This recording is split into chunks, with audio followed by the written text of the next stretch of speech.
Hello everyone, Radhe Radhe. मैं उमा अपने YouTube परिवार को प्रणाम करती हूँ। स्वागत है आप सभी का मेरे यूट्यूब चैनल उमा की दुनिया में। और ये है शाम का समय, और शाम के समय में मैंने चाय बना दी है, बच्चों को दे दी है, और रोटियां भी सेक के रख दी है मैंने, क्योंकि आज मुझे करनी है घर की लिपाई। और दोपहर का काम करने के बाद मैं सो गई थी और उठी तो काफ़ी देर हो गई। जैसे ही मैं उठी उसके बाद तुरंत ही चाय चढ़ा दी, आटा सान के सोचा कि रोटियां सेक देती हूँ। चाय भी पीने के बाद तुरंत मैं रोटियां सेकने लगी थी, और रोटियां मैं सेक के रख दी थी और बना लूँगी सब्जी ताज़ी ताज़ी, और सभी लोग शाम को यानी कि रात में खा लेंगे मिलके। और जो बर्तन दोपहर में धुल के रखे थे वो भी लगा दिए हैं, और ये बर्तन अभी के हैं जो चाय वगैरह दूध के और रोटियों के, वो बर्तन धुल देती हूँ। और ये सारा काम इसलिए निपटाने लगी थी, मैं सोच रही थी कि लाइट आ जाएगी तो आसानी से लिपाई कर लूँगी, लेकिन इत्तेफाक देखिए कि लाइट आई नहीं और मुझे अंधेरे में ही लिपाई करनी पड़ी। और ये करते करते काफ़ी शाम हो गई थी, और फिर मैंने अंधेरे में ही लिपाई करी। तो कुछ वीडियो तो मैंने बनाया और कुछ नहीं बना पाई, लेकिन कोई बात नहीं।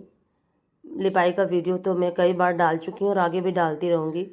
और लिपाई मैं इसलिए कर रही हूँ क्योंकि मैं घर की सफाई तो वैसे भी डेली अच्छे से करती हूँ, लेकिन जब कोई त्यौहार आता है तो लिपाई करनी हमें काफ़ी ज़रूरी हो जाती है, क्योंकि त्योहारों के लिए भोग बनाना और घर को साफ़ सुथरा रखना ये मेरे लिए काफ़ी बड़ी बात है, महत्वपूर्ण बात है। इस चीज़ को मैं ज़्यादा महत्व देती हूँ, क्योंकि जब जिस घर में हम रह रहे होते हैं उस घर को अगर हम साफ़ सुथरा करके और पवित्र करके रखेंगे तो वो उस घर से एक अच्छी एनर्जी, अच्छी वाइब्स आती है।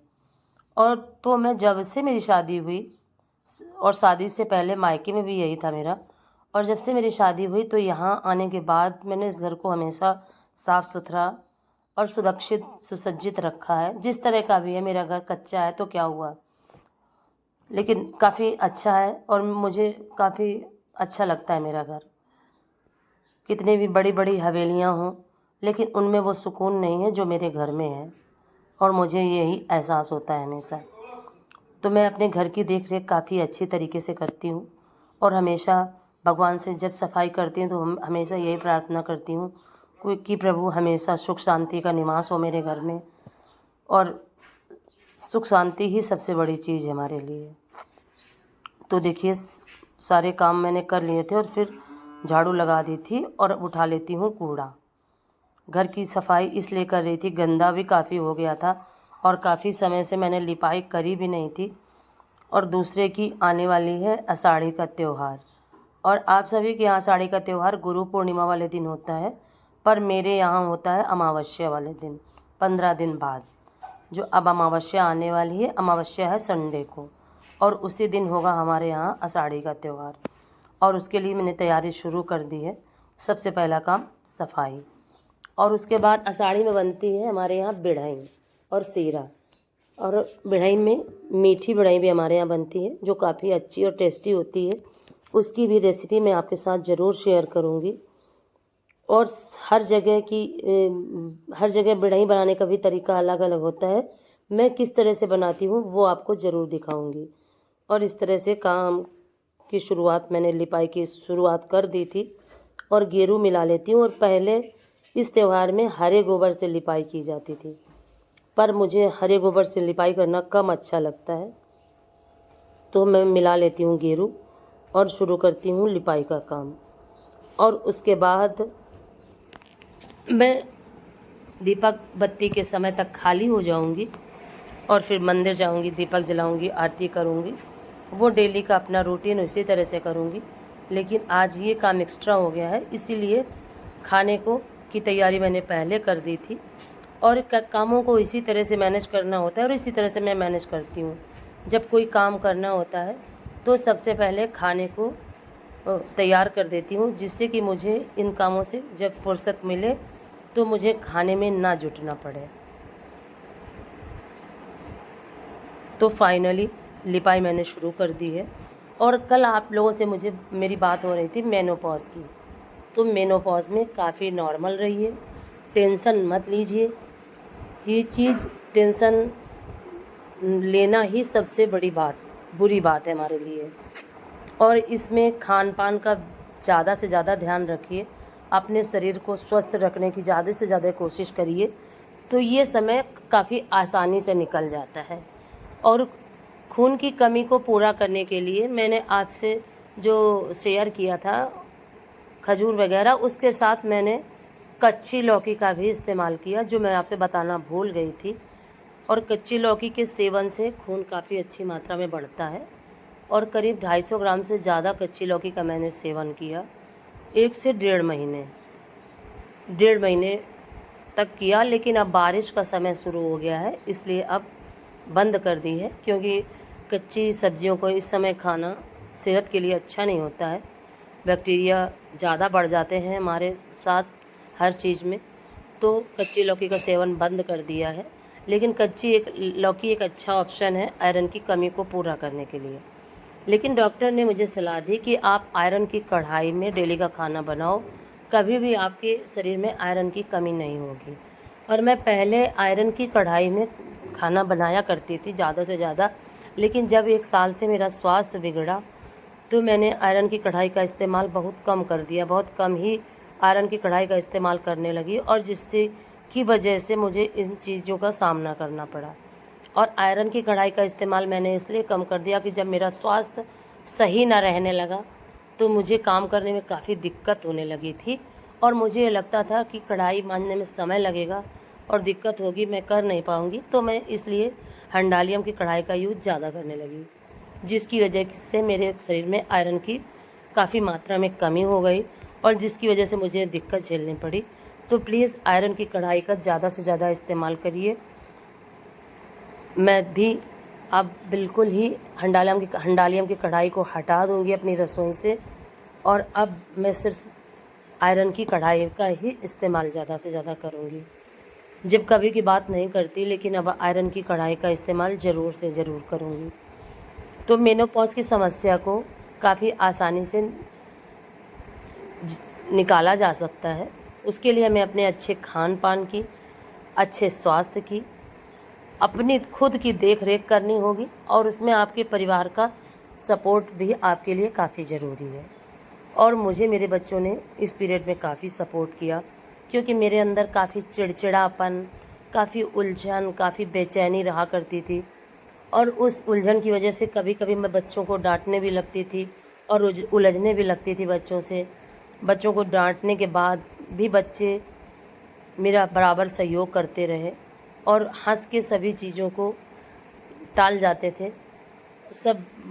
तीनों बच्चों ने मेरे साथ काफ़ी अच्छा व्यवहार किया, इस बीच में काफ़ी मुझे मेंटली सपोर्ट किया, जबकि उन्हें ये चीज़ नहीं पता थी, फिर भी उन्होंने मेरे साथ काफ़ी अच्छा सपोर्ट दिखाया। इस चीज़ की मुझे काफ़ी ज़रूरत थी सपोर्ट की, और अगर हमारा परिवार हमारे साथ सपोर्ट करता है तो इस समय को हम काफ़ी आसानी से निकाल देते हैं, और मेरे बच्चों ने मेरे साथ वो किया, और जिसका मुझे काफ़ी फ़ायदा हुआ। और अब मेरे अंदर जो चिड़चिड़ापन है वो काफ़ी ज़्यादा मात्रा में था, वो बिल्कुल थोड़ी सी ही मात्रा बची है। आप ये सोचिए, जो तनाव मेरे दिमाग में रहता था वो भी कम हो गया है। चिड़चिड़ापन, थकान, ये सारी चीज़ें मेरे शरीर से जा चुकी हैं, और अब अच्छे से भूख भी लगने लगी है। और किस तरह की डाइट हमें रखनी चाहिए? डाइट में दाल, चावल, सब्जी, एक हरी सब्जी ज़रूर होनी चाहिए हमारी डाइट में। दाल का इस्तेमाल ज़रूर करें, और चावल भी लें। जो चावल खाते हैं वो चावल खाएं, और जो रोटियां खाते हैं वो रोटियां खाएं। और बीच में मैंने चावल का इस्तेमाल काफ़ी कम कर दिया था। मैंने आपसे बताया था कि मुझे एलर्जी की वजह से डॉक्टर ने मना किया था, लेकिन अब मैंने फिर से चावल का इस्तेमाल शुरू कर दिया है, क्योंकि मैं दवा तो ले ही रही हूँ एलर्जी की। तो चावल खाना मेरे लिए काफ़ी अच्छा रहा, काफ़ी मेरे स्वास्थ्य के लिए भी अच्छा रहा, क्योंकि इससे चावल खाने से पेट काफ़ी हल्का रहता है। और इस समय में जितना भोजन सुपाच्य आप करोगे, जो भोजन आसानी से पच जाए, वो भोजन ज़्यादा अच्छा रहता है। और जो ज़्यादा तली भुनी चीज़ों का इस्तेमाल हमें नहीं करना चाहिए इस समय में, क्योंकि ये चीज़ें फिर हमें कहीं ना कहीं नुकसान दे के जाती हैं। क्योंकि हाई बीपी में तली भुनी चीज़ें तो वैसे भी मना होती हैं। तो जब हमें इस समय बीपी की समस्या होती है तो हम तली भुनी चीज़ों का इस्तेमाल ना करें, ज़्यादा तला हुआ ना खाएं, जितना नॉर्मल से नॉर्मल खाना हो वो ही खाएं। और बच्चों के लिए कभी ना कभी तो कुछ ना कुछ अच्छा बनाना ही पड़ता है, लेकिन इस पीरियड में मैंने बहुत कम चीज़ें बनाई हैं। और अब जब से स्वास्थ्य काफ़ी अच्छा है तो बनाना शुरू कर दिया है, क्योंकि हम अपने लिए कोई भी चीज़ ये सोचें कि ना बनाएं तो चल जाता है, लेकिन बच्चों के लिए वो सब करना पड़ता है। तो सबसे पहले हमें अपनी डाइट सुधारनी पड़ती है, उसके लिए हमें अच्छा खाना है जिससे कि हम स्वस्थ रहें और अपने दिमाग, और जब हम अच्छा खाते हैं तो हमारा दिमाग, मन, तन सब कुछ स्वस्थ रहता है। और जब हमारा खाना ही, और जब भी खाना बनाएं तो हमेशा अच्छे विचारों को ही अपने मन में लाएं, क्योंकि हमारे विचारों का भी प्रभाव काफ़ी भोजन में पड़ता है। क्योंकि ये चीज़ें मैंने करी हैं, इसीलिए मैं आपसे शेयर कर रही हूँ कि मैं तो करती हूँ, भगवान का नाम लेते लेते, भगवान को स्मरण करते करते ही खाना बनाती हूँ हमेशा।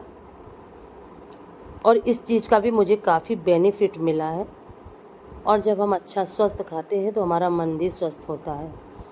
तो सबसे ज़्यादा जो चीज़ है हमारी डाइट, तला भुना ना खाएं, नॉर्मल खाना खाएं, दाल चावल सब्जी रोटी, और 1 गिलास दूध का सेवन ज़रूर करें रात के समय में, जिससे हमें कैल्शियम की मात्रा हमारे शरीर में पहुंचती रहती है। तो जो हमारे शरीर में कैल्शियम की कमी होती है वो धीरे धीरे पूरी होती रहती है।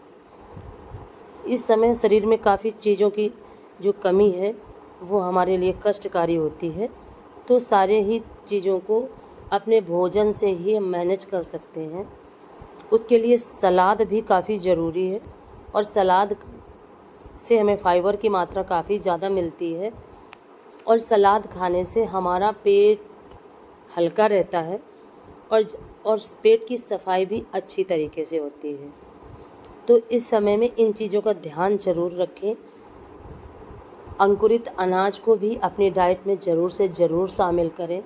और पहले तो मैं हमेशा डेली ही अंकुरित अनाज का खुद भी सेवन करती थी और पति बच्चों को भी खिलाती थी। लेकिन इस बीच में जब से मैं 1 साल से बीमार हुई थी, हस्बैंड के जाने के बाद से मैं न बच्चों की कभी देख रेख कर पाई और ना उनको कुछ अच्छा खिला पाई।